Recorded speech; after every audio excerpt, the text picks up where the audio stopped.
और स्वामी जी की बात यह है कि स्वामी जी को बच्चे बहुत शिक्षा पर बहुत स्वामी जी का वो रहता है। स्वयं एक गुरुकुल के संस्थापक हैं। पहले जिस गुरुकुल में हमने संस्कृत का स सीखा, शुरुआत जहाँ से की है स्वामी जी। मैं जब पढ़ता था क्लास में तो मेरे मन में होता था कि उस संस्कृत की किताब में एक चित्र होता है, इसमें एक चोटी वाला ऊपर बैठे होते हैं और 5-7 चोटी वाले नीचे बैठे होते हैं। देखा चित्र? मेरे बचपन से मेरे मन में ये था कि मुझे ऐसी पढ़ाई करनी। ये पढ़ाई कहाँ होती है? स्कूल में तो ऐसी व्यवस्था ही नहीं थी। मैं खुश नहीं रहता था। जब मैं हरिद्वार गया और वो झाड़ियों में घूम रहा था और तभी स्वामी जी का वर्ग देखा चल रहा था। उसी समय में मेरा पैर रुक गया। जैसे महाराज जी पत्थर पे बैठे हैं और 20-25 ब्रह्मचारी नीचे बैठे हैं। मैं खड़ा रहा, पूरी हुई कक्षा।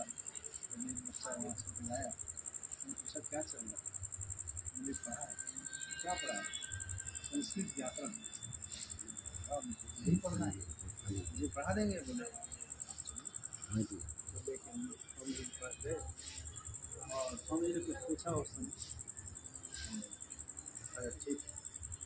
और सूत्रों का उच्चारण वो स्वामी जी राक्षस जैसा आयुर्वेले के होंगे वो छेव्रतन। ये 14 सूत्र दिए, बोले यदि ये तुमने सुना दिया समझ लो कि अगले दिन तुम आ जाना और नहीं तो फिर वापस चले जाओ। लेकिन बहुत मुश्किल काम था, चलो याद करना है।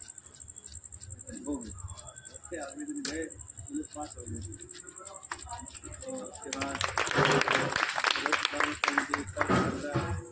यहाँ वाराणसी में 6 साल लगते केवल उसे लघुदान कौमुदी पढ़ने में। 6 साल, वो भी होता नहीं, नहीं हो जाएगा। बाकी उसका आचार्य हो जाएगा, कक्षा मध्यमा कर लेगा, शास्त्री कर लेगा, आचार्य कर लेगा। लघु कौमुदी पूरी नहीं होती है। लेकिन स्वामी जी का केवल 1 वर्ष में लघुदान कौमुदी और तर्क संग्रह दोनों पूरा होता है। हमने दोनों पूरा किया। अगले वर्ष तुम पढ़ाने लग गए हो। तो स्वामी जी वो गुरुकुल शुरुआत किया कहाँ से? हरिद्वार से, और पूरा गुरुकुल शिफ्ट हो गया महाराष्ट्र में। वेदांत साधना स्थली नाम स्थान का, और लारेवर गाँव और जिला पीर में एक भक्त है स्वामी जी के, अर्जुन लाड़ से कथा करते हैं। उन्होंने भूमि दिया, गुरुकुल तैयार कर दिया। स्वामी जी को बड़ा आदरपूर्वक वहाँ रखते हैं। तब से स्वामी जी वहाँ निरंतर शिक्षा प्रदान कर रहे हैं। आज कहीं जाते नहीं स्वामी जी। मेरे बहुत आग्रह करने पर स्वामी जी आए। मैं तो स्वामी जी पहले बहुत डरता था, लेकिन स्वामी जी ऐसे हैं बहुत। तो अब स्वामी जी मैं क्या कहूँगा ज़्यादा। और फिर मैं काशी आया तो आज स्वामी जी को प्रार्थना करके मैं बहुत धन्य हो गया। आ जाओ विचार कर, क्या काम? काम करवा अपना चलेगा। आओ 2-4 शब्द सुन लो, काम चल जाएगा ना। उनको जल्दी है।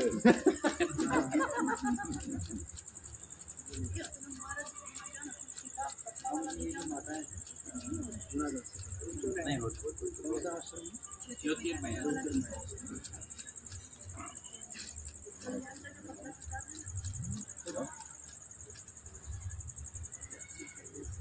काम करिए। इधर कुर्सी बैठ लो।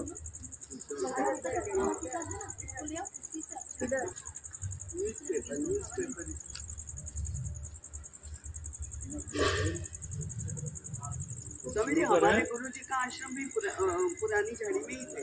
वो भी पुरानी झाड़ी में ही गए थे पहले।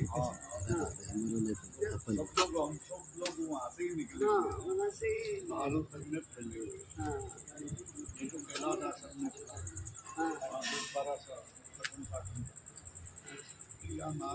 लेके आए। चलो बच्चों क्या पढ़ रहे हैं? जोर से बोलो। हाँ क्या पढ़ रहे हो? हाँ लघु सिद्धांत। अच्छा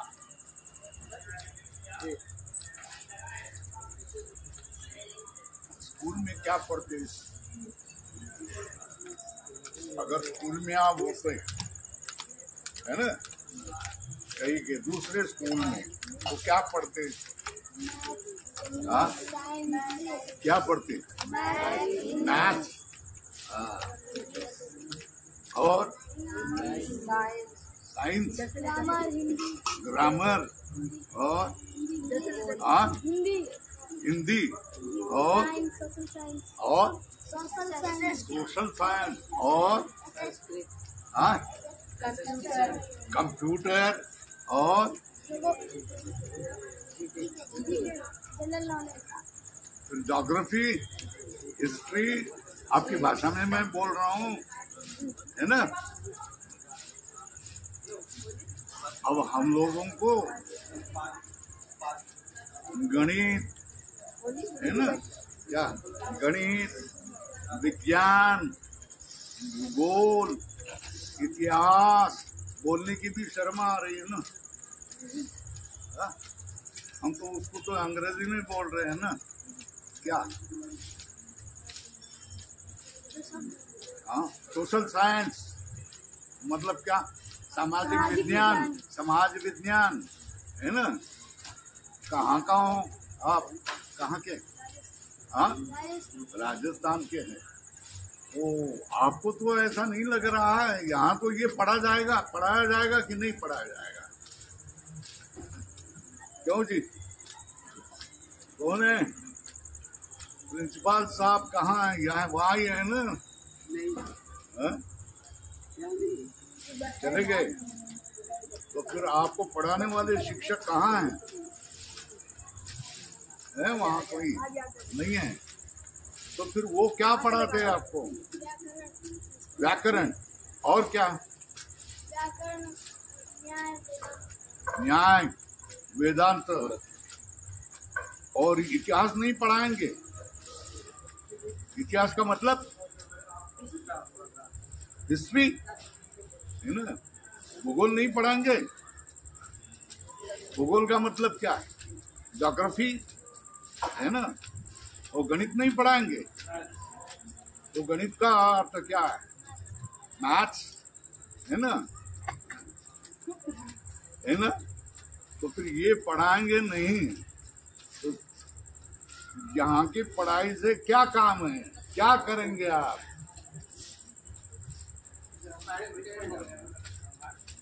बुजुर्गों को पूछा है तुमने कि ऐसी पढ़ाई है जहाँ गणित नहीं पढ़ाया जाता है, भूगोल नहीं पढ़ाया जाता है, इतिहास नहीं पढ़ाया जाता है, समाज विज्ञान नहीं पढ़ाया जाता है, गणित नहीं पढ़ाया जाता? ऐसी पढ़ाई मैं पढ़ रहा हूँ, आपका विचार क्या है? पूछ लिया अपने माताजी को, पिताश्री को पूछ लिया। अब माताजी को आप क्या कहेंगे? मम्मी, है ना। हाँ। अब पापा कौन है? पिताश्री। हम लोग क्या बोलते थे? पिताश्री, है ना। और माताश्री, मामाश्री, ऐसे बोलते थे ना। अब आप क्या बोलेंगे? मम्मी पापा वही बोलेंगे ना। तो ये मम्मी पापा किसने सिखा दिया? हम तो पहले नहीं बोलते थे क्या? हमारे दादाजी बोलते थे। तब हमारे पिता को क्या बोलते थे हम लोग? बापू बोलते थे, बाबू बोलते थे, या और कोई दादा भी बोलते हैं। गुजरात में बापूजी बोलते हैं, बराबर है ना। और तुम्हारे यूपी में क्या बोलते हैं? राजस्थान में बापू बोलते होंगे, बापूजी, है ना।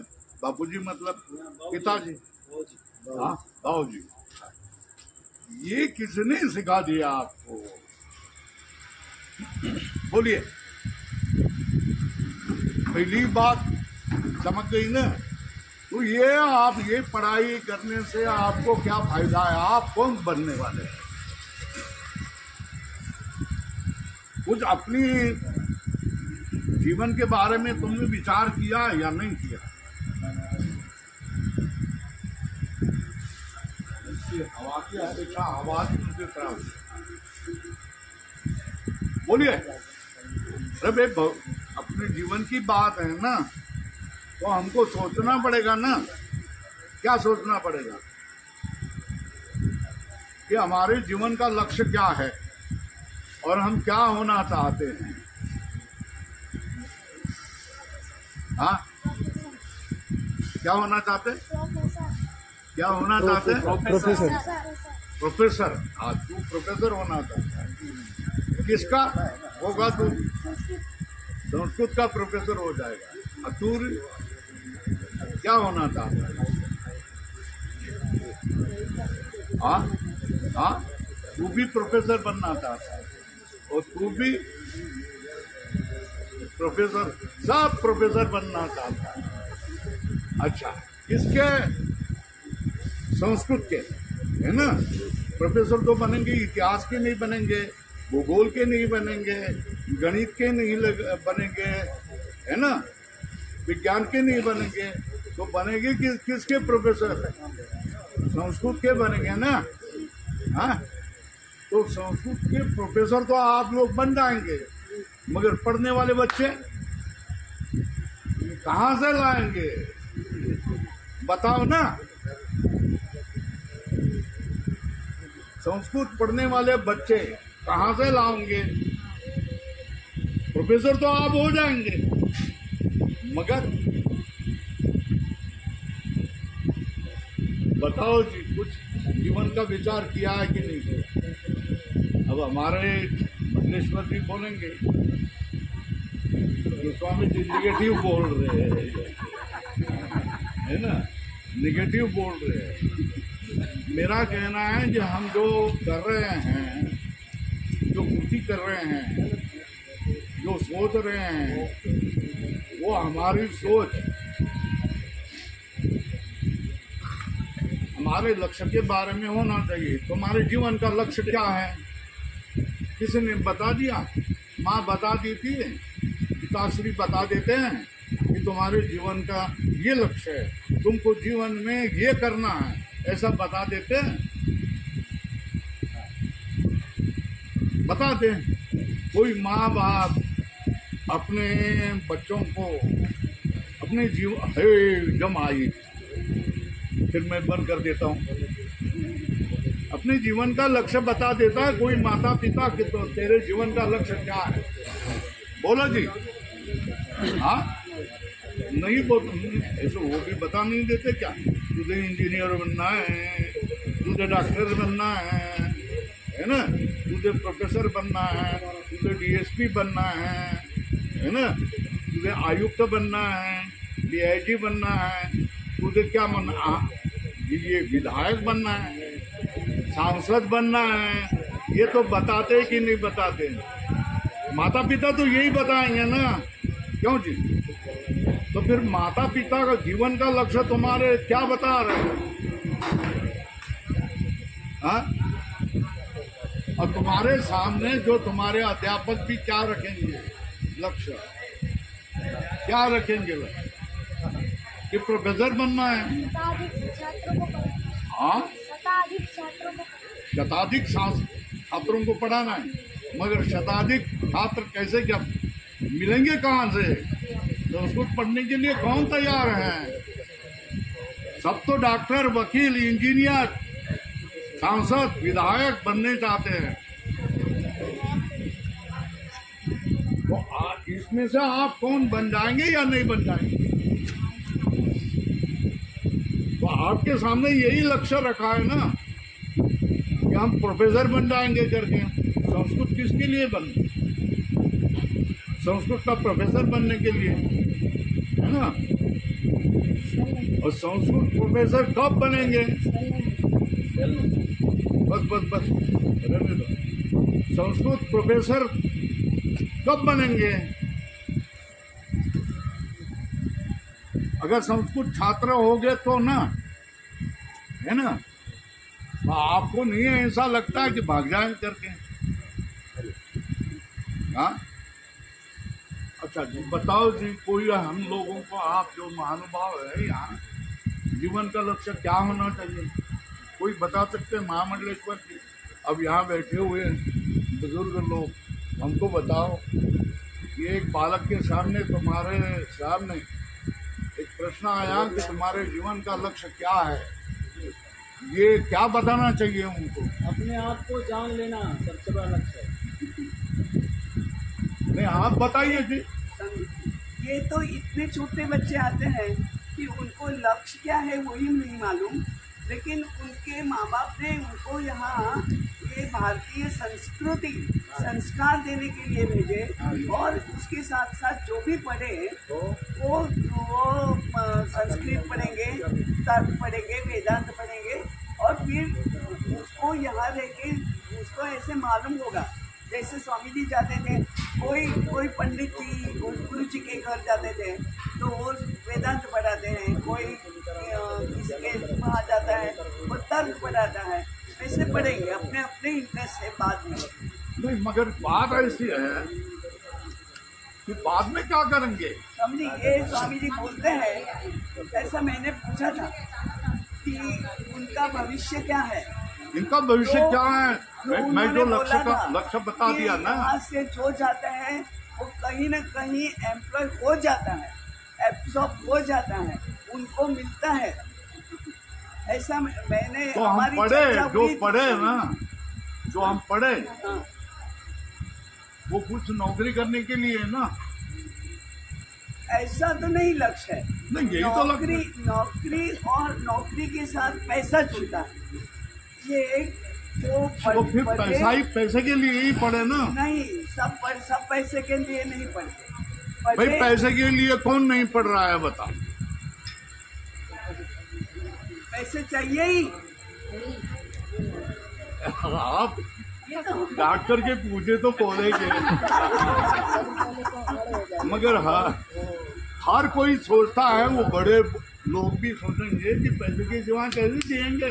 नहीं, वो अपना जीवन चलाने के लिए, यापन के लिए पैसे चाहिए। हाँ, जीवन यापन के लिए तो पैसे चाहिए ना। बहुत छोटे छोटे लोग भी संन्यास लेते हैं, सब होता है समझिए। संन्यास जो लेते हैं ना, उनका लक्ष्य क्या है? उनका लक्ष्य अपने आप को जानना है, अपना खुद माता जी अपना। अब करना आ गया हाँ, कि कितने लोग जान करके संन्यास लेते हैं। मैं तो संन्यास के बाद में जानना है या जान करके संन्यास लेना? नहीं, जानने के लिए संन्यास लेना है। हाँ, जानने के लिए संन्यास लेना है। मगर जो हरिद्वार में कभी घूमे हैं, कमंडल लेकर के गहरी वस्त्र वाले 2000 लोग 1000 लोग इधर से उधर घूमते हैं, उनमें से कितने लोग जानने के लिए पढ़ते हैं? बहुत कम। मुझे माफ कर दीजिए, बहुत कम। मैं किसी का अपमान नहीं कर रहा हूँ। ये तो ठीक है आपकी बात, बहुत कम लोगों को मालूम है, लेकिन वो त्याग के रास्ते पे तो है, कहीं न कहीं आगे उनको बुद्धि देंगे। जैसे भगवान बोलते हैं कि जो अनन्य योग करेगा उसको बुद्धि योगम ददामितम, बुद्धि योग तो देंगे उनको। नहीं, अभी इनके भविष्य के बारे में इन्होंने क्या सोचा है? आपके जैसी ही चर्चा मेरी स्वामी जी से हुई है। आप बताइए कि मैं बोला कि हमारे यहाँ भी है पाठशाला विद्यालय साहब, आप वहाँ आइए, देखिए कि वहाँ दोनों इकट्ठा करके पढ़ाते हैं। हाँ, जैसे ये हाँ, बिल्कुल बराबर। हाँ, मैं भी पढ़ा रहा हूँ ना उसी तरह। हाँ, स्कूल में जाते हैं, दोनों इकट्ठा करके पढ़ाते हैं। देखिए, माँ बाप की तो इच्छा होती है, तो ऐसी क्या होते हैं कि वो स्कूली पढ़ाई हो जाए, और स्कूली पढ़ाई नहीं हो तो कोई माँ बाप हमारे पास भेजना नहीं चाहता। नहीं चाहता। हाँ, अब देखिए, ये बनारस की जो स्पेशलिटी स्कूल में है। पढ़ाने वाले लोग हैं, है ना, स्कूल में जो पढ़ाने वाले लोग हैं, उसे मैं अच्छी तरह पढ़ा सकता हूँ, इसके बारे में आपको गारंटी है? नहीं, सब स्कूल की पढ़ाई जो है, जिसको ये लोग कहें maths, English, maths, English, geography, history, वो विषय मैं अच्छी तरह पढ़ा सकता हूँ, इसके बारे में गारंटी नहीं है। नहीं, मैं आपको गारंटी देता हूँ कि जो स्कूल में पढ़ा रहा है उससे अच्छी तरह मैं पढ़ा सकता हूँ। मैथ्स भी, सब मैथ्स भी, राय स्वामी जी के पास जो बच्चे पढ़ते हैं इंग्लिश ना, भी पढ़ा सकता हूँ मैं पढ़ा सकता हूँ। मगर मैं पढ़ाने के लिए शुरुआत की तो माता पिता ने अपने बच्चे निकाल दिए। स्कूल में नहीं भेज रहे हो तो हमको कोई लेना देना, स्कूल में जाने चाहिए। तो हमको स्कूल में भेजना पड़ा और जितना समय हमको मिले उन विद्यार्थियों से तो थोड़ा थोड़ा धार्मिक ज्ञान हम देते रहे।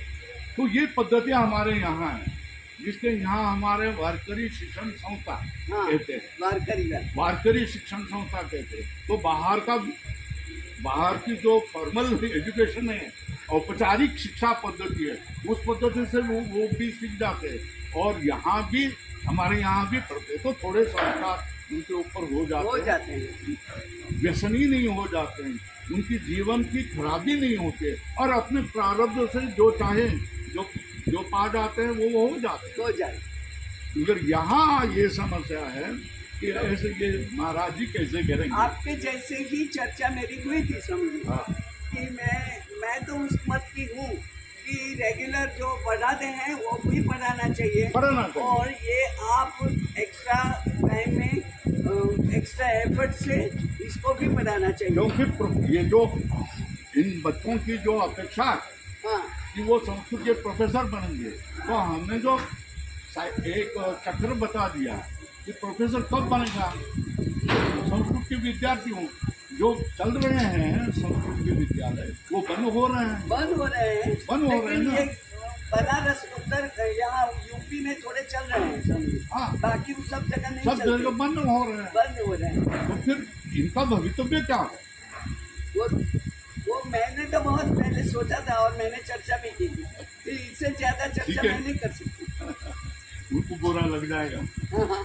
ऐसे बुरा नहीं, लेकिन उनको टाइम नहीं था जब और ये लोग मैं अच्छा तो भाई 1 साल से ही जानती हूँ।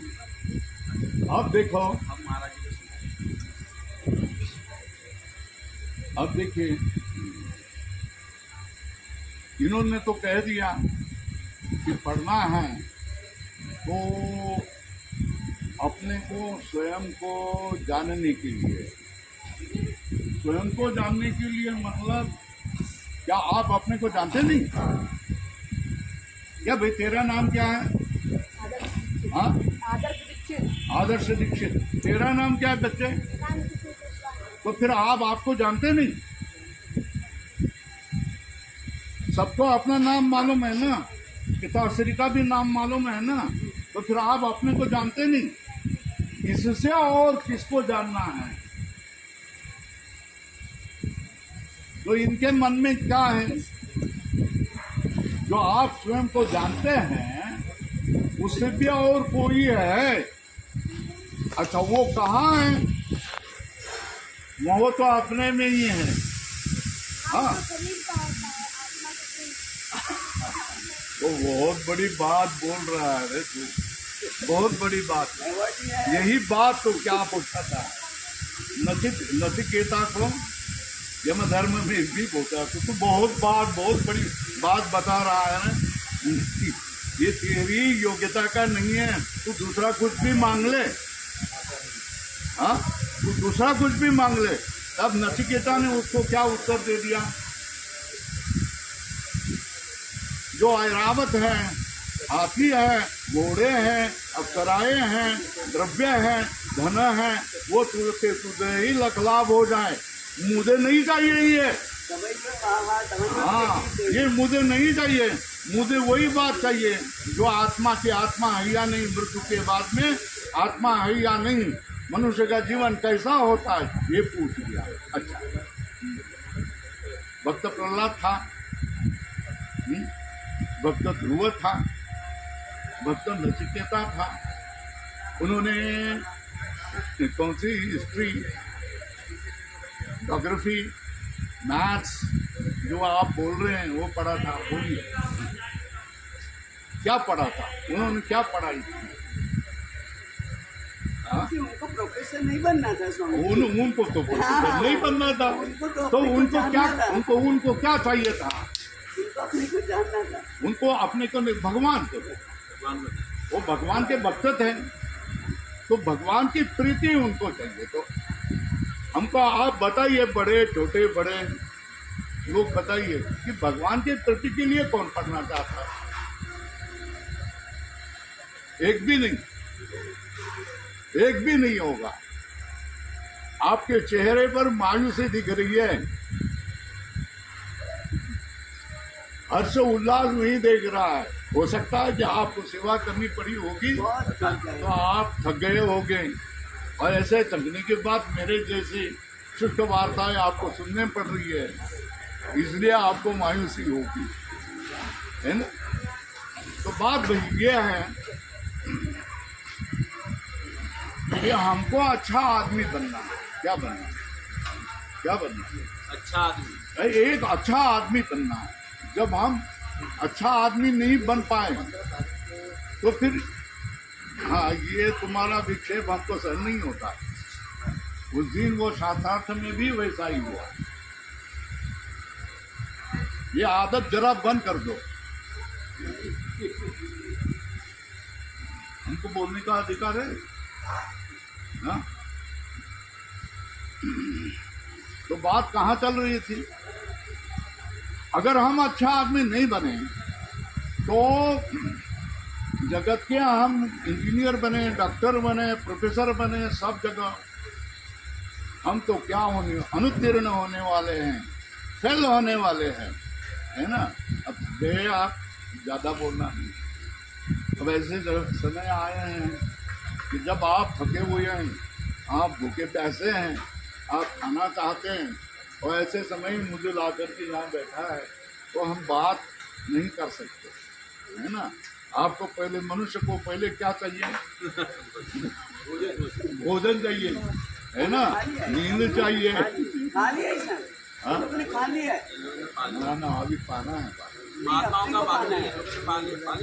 अच्छा, तो हम लोग कोई भी वस्तु अच्छा कब अच्छी या अच्छा कब बन जाती है? कोई भी वस्तु अच्छा या अच्छी कब बन जाती है? अगर वो भगवान को समर्पित हो तो। भगवान को समर्पित हो तो वो वस्तु अच्छा या अच्छी बन जाती है।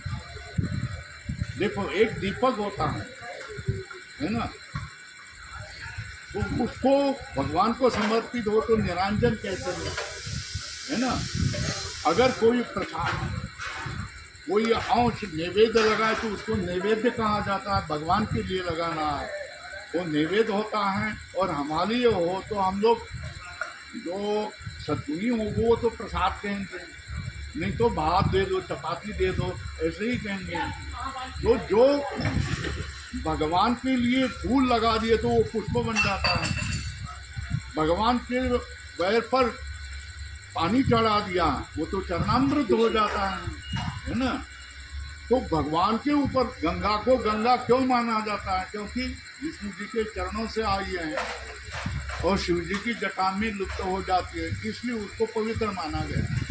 तो इसी तरह हमारा जीवन पवित्र, सुंदर, अच्छा कब हो जाएगा? जब हम भगवान की लिए लग जाएंगे तब। कब हो जाएगा? जब हम भगवान की लिए लग जाएंगे तो हमको बनना है, प्रोफेसर नहीं बनना है, हमको इंजीनियर डॉक्टर नहीं बनना है, हमको पहले अच्छा आदमी बनना है। क्या बनना है? अच्छा आदमी बनना है। ताली बजाने से फायदा नहीं है भाई, अपने आपके जीवन में उतारे तो अच्छा है। अच्छा, आप अगर पूछेंगे कि स्वामी जी आप कितने पढ़े लिखे,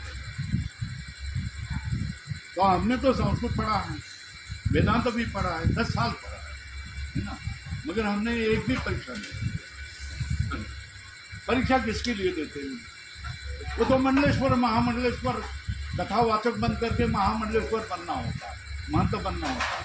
अब आज सब लोग आए थे, महंत महामंडलेश्वर आ गए, मैं तो नीचे बैठ गया था। क्यों नीचे बैठ? वो तो बार बार पुकार रहे थे कि ऊपर आइए, ऊपर आइए, ऊपर आइए। तो मैं कोई महामंडलेश्वर नहीं हूँ ना, मैं महंत नहीं हूँ, फिर मैं उनकी कतार में कैसे बैठूँ? आप समझिए, इसलिए मैं नीचे वाली कुर्सी पर बैठी। अब उधर जो आए, आज सबका सत्कार हो गया, तो वहां भी हम बैठ नहीं सकते हैं। हम निष्कांचन हैं, धन का स्वीकार नहीं करते हैं, धन को स्पर्श भी नहीं करते हैं, तो फिर उनके कतार में हम कैसे बैठ सकते हैं? हम ऊपर चले गए, भोजन थोड़ा सा चाहिए था, उतना खा लिया, बस आराम हो गया। मैं अपना बड़प्पन नहीं बता रहा हूँ। जीवन के जीने के लिए, अच्छा जीवन जीने के लिए किसी शिक्षा दीक्षा और किसी की जरूरत नहीं होती है। बस वो भगवान को समर्पण हो जाए तो वो उसमें अच्छे गुण, भगवान के सारे अच्छे गुण उसमें उतर आ जाए और वो अच्छा आदमी हो जाए। चाहे अपने प्रारब्ध से वो शिक्षक बने, प्रोफेसर बने, वकील बने, डॉक्टर बने, सांसद बने, विधायक बने, तो वहाँ अच्छा ही काम करेगा जो भगवान के लिए समर्पित है। तो हम लोग क्या करें? आप पढ़ो, बच्चों पढ़ो, मगर भगवान को आप समर्पित हो जाएं, वो भगवान का ही अपना लक्ष्य मान लीजिए। भगवान जैसा अपने को रखें वैसा रखो। जो कुछ हमको मिलने वाला है वो अपने प्रारब्ध से मिलने वाला है। प्रारब्ध से एक कण भी कम नहीं मिलने वाला है और प्रारब्ध से एक कण भी ऊपर नहीं मिलने वाला है। यहाँ जो आपको लाया है वो आपका प्रारब्ध ही लाया है। भगवान ने, भगवान के चरणों में आपको लाया है, वो आपके कर्मों ने लाया है। अगर आप चाहते नहीं होंगे तो घर वापस जा सकते हैं, मगर आए हो तो आप पढ़ो, अच्छी तरह पढ़ो, बड़े हो जाओ और भगवान के लिए समर्पित हो जाओ। जो भगवान को समर्पित हो उसको अपने निजी जीवन के लिए कोई चिंता करने की जरूरत नहीं होती है। अगर इसके लिए प्रमाण चाहिए तो मैं हूँ, मैं स्वयं प्रमाण हूँ, तो मुझे कोई चिंता नहीं। मैं कहीं अब यहाँ हमको अच्छे रूम में रखा है, तो हमको आदत है कि दुकान के सामने वाले बरामदे में सोने की और प्लेटफॉर्म के नल जो है वहाँ स्नान करने की हमको आदत है, इसलिए हमको कोई कमी नहीं। सारे जगत में हम चले जाएं तो भी हम रह सकते हैं। ज्ञान का प्रकाश हम सब जगह छोड़ सकते हैं। तो हमारे बारे में कल एक प्रश्न पूछा गया था कि मुक्त किसको कहेंगे, है ना? हाँ, मुक्त किसको कहेंगे? किसी ने पूछा था, आप थी ना? हाँ, तो एक भक्त ने पूछा था, मुझे लग रहा था कि मैं उत्तर दे दूँ, मैं उत्तर दे दूँ, मगर वहाँ समय नहीं था, तो उसके ज़्यादा हम मुक्त कैसे, किसको मुक्त कहेंगे? मुक्त कहने के लिए बंधन की जरूरी होती है ना, है ना? और बंधन मतलब किसका, क्या क्या बंधन किससे हो गया है? अविद्या से बंधन है, तो मुक्ति कैसी होगी? ज्ञान से ही मुक्ति होगी ना। तो अविद्या कहाँ है और ज्ञान भी कहाँ है? बाहर तो नहीं है ना, तो अपने में ही है ना। तो बंधन भी यहाँ है और मुक्ति भी यहाँ है ना। मन एवं मनुष्याणाम कारणम बंध मोक्ष, ये तो कहाँ गया ना, अपने मन ही कारण है। मन में निर्धार किया तो हम मुक्त है, पहले से ही मुक्त है, कभी बद्ध नहीं है। और मन ने चाहा कि हम बद्ध है तो हम सर्वदा बद्ध है, कभी मुक्त नहीं हो जाए। बोला था ना स्वामी, हाँ, ये तो प्राप्त से प्राप्ति है। हाँ, तो बीच में जो अज्ञान आता है, ये अज्ञान को ही हमको क्या करना है? दूर करना होगा। तो देखो मुक्ति का लक्षण में तो सीधा सरल भाषा में बता देता कि बद्ध कब मानते हो? जब आपको अतीत काल में जो घटनाएं घटी है उसका स्मरण होता है, वो स्मरण आपको जला देता है। दूसरी बात, भविष्य के बारे में आपको क्या होती है? चिंता होती है कि मेरा भविष्य ऐसा हो। तीसरी बात है, मृत्यु का भय आदमी को होता है, तो मैं मर जाऊंगा, मैं मर जाऊंगा, ये भीति भी उसको होती है। चौथी बात है कि हम लोग जो बताते हैं कि एक बार ही मृत्यु नहीं होगा, फिर से जन्म होगा, फिर से मृत्यु, ये तो रह जैसा चलने वाला है, जिसको भी भवसागर कहते हैं, तो हमारे पीछे भवसागर होता है। ये शास्त्रीय विधि है। और वर्तमान कालीन जो मन की आदि व्याधि, शरीर की व्याधियां हैं, मन की आधियां हैं, इससे होता है। तो ये जिसको नहीं होगा, जिसको उसके कर्मों के कारण, बुद्धि के कारण, संतों के साथ रहने के कारण, गुरुओं के पास रहने के कारण, उसको निज रूप का जब अनुभव होगा, तो अपने जीवन में कभी तो अनुभव होना चाहिए ना। क्या अनुभव होना चाहिए कि मेरे ऊपर भगवान की कृपा होगी। जिस भगवान ने हमको इस संसार सागर से निकाल दे दिया है, और वो संसार सागर में रहते हुए संसार सागर से निकाल दिया है, और ये संसार का कौतुक हमको दिखा दे रहा है। भगवान की मेरे ऊपर कृपा है, भगवान के मेरे ऊपर अनुग्रह है, भगवान के मेरे ऊपर दया है। भगवान ने मेरा स्वरूप मुझे दिखा दिया है। मेरे सारे श्रम समाप्त हो गए हैं, मेरा सारा दुख समाप्त हो गया, मेरी सारी श्रम समाप्त हो गया है। ऐसा अनुभव कभी तो आना चाहिए। मैं आपको पूछूंगा, आपके ये अनुभव है? आपको अनुभव है? आपको अनुभव है? ये अनुभव आपको है कि नहीं? बोल दिया है मेरा या नहीं है। आप चाहते हैं तो आप मुक्त है या नहीं है? हाँ? मुक्त है या नहीं है? कब? बंधन अनुभव नहीं होता। अब बंधन का अनुभव नहीं, जो बंधन है मैंने आपको बता दिया।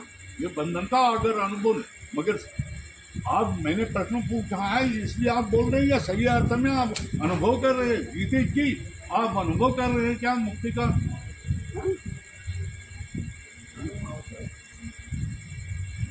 जो भी है उसको स्वीकार्य है, तो हो ही गया ना। अपनी अपेक्षा के मुझे कुछ चाहिए, ऐसा अगर अनुभव किसी को आता है तो वो मुक्त ही है। वो मुक्ति है, मुक्त है ना।